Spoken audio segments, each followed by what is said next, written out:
On one thing, the senator has been consistent.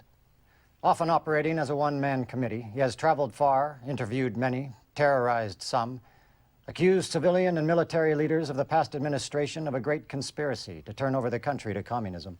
Well, may I say that I was extremely shocked when I heard that Secretary Stevens told two Army officers that they had to take part in the cover-up of those who promoted and coddled communists. As I read his statement, I thought of that quotation, "On what meat doth this our Caesar feed?" The question is, did the Civil Liberties Union supply you with an attorney? They did supply an attorney. The answer is yes. The answer is yes. Do you think this book did considerable harm, its publication, by an expression of the views contained in it? The sale of that book was so abysmally small, it was so unsuccessful, that a question of its influence, really, you can go back to the publisher. You'll see it was one of the most unsuccessful books he ever put out. He's still sorry about it, just as I am. Well, I think that's a compliment to American intelligence. Say that. The Reed-Harris hearing demonstrates one of the senator's techniques. Twice he said the American Civil Liberties Union was listed as a subversive front. The Attorney General's list does not and never has listed the ACLU as subversive, nor does the FBI or any other federal government agency. And the American Civil Liberties Union holds in its files letters of commendation from President Truman, President Eisenhower, and General MacArthur. Earlier, the senator asked, "Upon what meat does this our Caesar feed?"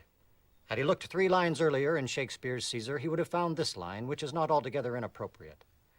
"The fault, dear Brutus, is not in our stars, but in ourselves." No one familiar with the history of this country can deny that congressional committees are useful. It is necessary to investigate before legislating, but the line between investigating and persecuting is a very fine one, and the junior senator from Wisconsin has stepped over it repeatedly.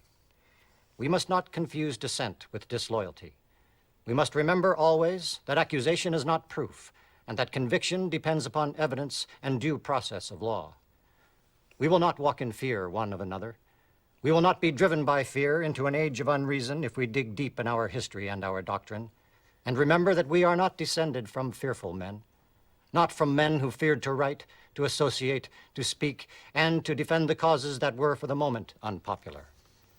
This is no time for men who oppose Senator McCarthy's methods to keep silent, or for those who approve. We can deny our heritage and our history, but we cannot escape responsibility for the results.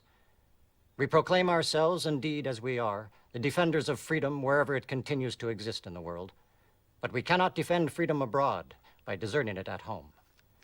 The actions of the junior senator from Wisconsin have caused alarm and dismay amongst our allies abroad and given considerable comfort to our enemies.